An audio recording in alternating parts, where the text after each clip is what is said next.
Welcome to Parenting Decoded, a podcast for practical approaches to parenting. I'm Mary Eschen. Do you have a kid who's always seeking attention? They're pulling on you saying, "Mommy, Mommy, watch me." Or maybe they try to one-up anyone just to make themselves look bigger or better than others.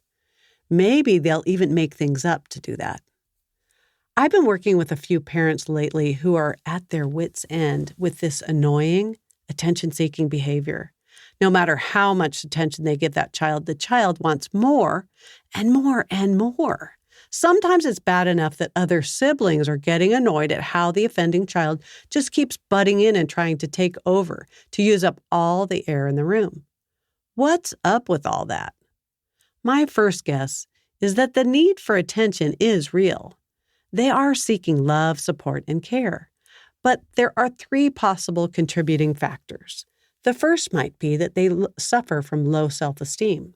So they make up wild stories or try to outdo others around them just to show off and get attention. One friend's son, after hearing his older sister saw a bird out the window, immediately added that he saw two birds. The next might be that they lack a sense of belonging. They just don't know how to fit in, so they try different behaviors that they think might work. They might get really loud or physical, like poking their friends with sticks, or maybe showing off their Pokemon cards to other kids, thinking that'll make them look cool. Lastly, sometimes they're just immature, and they don't know how or when they cross a boundary of inappropriate behavior. I just did a podcast about complex kids who have ADHD, Asperger's, and other issues, and learned that kids with those issues are often 3 to 5 years behind in terms of maturity, which throws off our parental expectations when we see them interacting with other kids in immature ways who are the same age.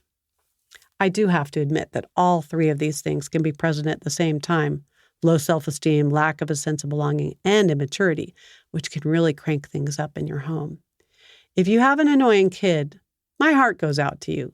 However, there's plenty of positive things you can do, so don't lose hope. When our kids are annoying, we often want to walk the other way, to not deal with the behavior. We let them keep interrupting, butting into our conversations, doing one-upmanship time and again. However, if you ignore the behaviors and the needs, it can backfire, leading to negative behaviors instead, and not just getting louder or their stories getting more outrageous, but where they start hitting or outright lying or being verbally abusive to you or their friends. Yikes, that is not what we want. But you're exhausted and stressed. How do you take steps to deal with this everyday issue in your house? Here's some ideas about what to do. Notice them. The next thing is to remain calm. Sometimes the behaviors hit our hot buttons because they are loud and obnoxious. We need to not react negatively. Reframe this as an opportunity to learn new behaviors. I know it's not easy, but you really need to move toward this being something you both have the opportunity to learn from. It's part of promoting a growth mindset. Next, provide them with a scheduled fixed amount of time that is just for them. The longer and more regular, the better. This would be what I call special time, where the child gets to determine the activity they will do with you, like whether it's playing Legos or Barbies or run through sprinklers or go to the park. I'd be specific about when and where so that they can count on the time with you. For one family, the mom had 15 minutes after school for each of her sons. For another, it was once a month, an afternoon with just dad or just mom, and they rotated kids and called them events dates. Statistics actually say that the average American parent spends just 7 minutes a week with their children. Yikes, that is so sad. Let's do better than the average. Next, I want you to use empathy if they beg for extra attention. Something like, "I know you'd really like some time with Mommy right now. It's hard to wait, isn't it? I can't wait till Saturday when we can play together and have our date." Next, Use praise for any improvements at all. This would be for incremental progress, not big major things. Wow, I notice you allowed your sister to talk first at dinner tonight. Or, thanks for using your inside voice. I could tell you were really trying. Just little things. Praise them for that. Next, provide the child with special responsibilities and leadership to build self-confidence. Maybe let them pick out what you have for dinner every Monday night. Maybe they're responsible for setting up an event for your family like Friday night game night. They pick out the game, set up the pieces, pick out the snacks. One mom who cooks rice every night let her 9-year-old own making the rice each day. He felt so empowered. Now the next one's super crucial. Take time to talk about what attention is appropriate. Use role-playing or drama to help them understand how other people might react. If they were one-upping their sister in our bird example before, you need to, after the incident is over, talk about ideas of what else they could have said. Brainstorm with them after talking to them about how it might make them feel if someone did that to them. A good way of thinking about this would be a 3-step process. First, show empathy, like, I can see how you might have wanted to have said that you saw birds.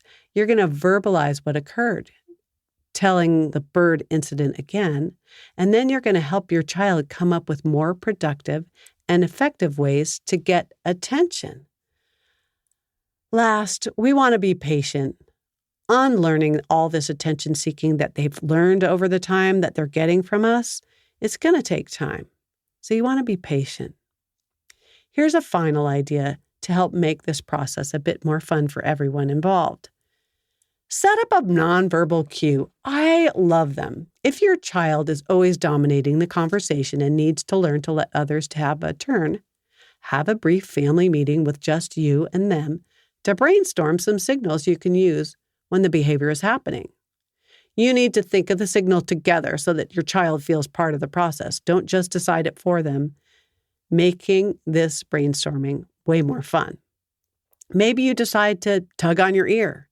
Maybe it's a little stuffed animal or a set of them that sits on the table and you pass that to them when you'd like them to let others talk. It should be something special and subtle. You might even change the signal each week to keep things fresh.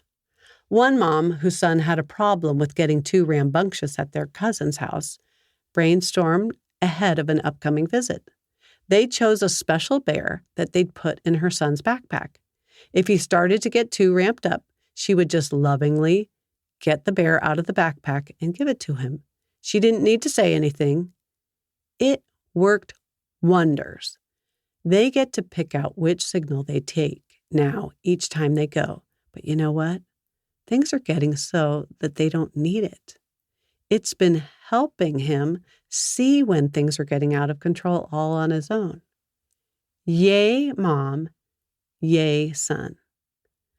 I want to continue to encourage all of you who have kids who might have annoying behaviors to think about some of these ideas. It really can be a growth process for all of you.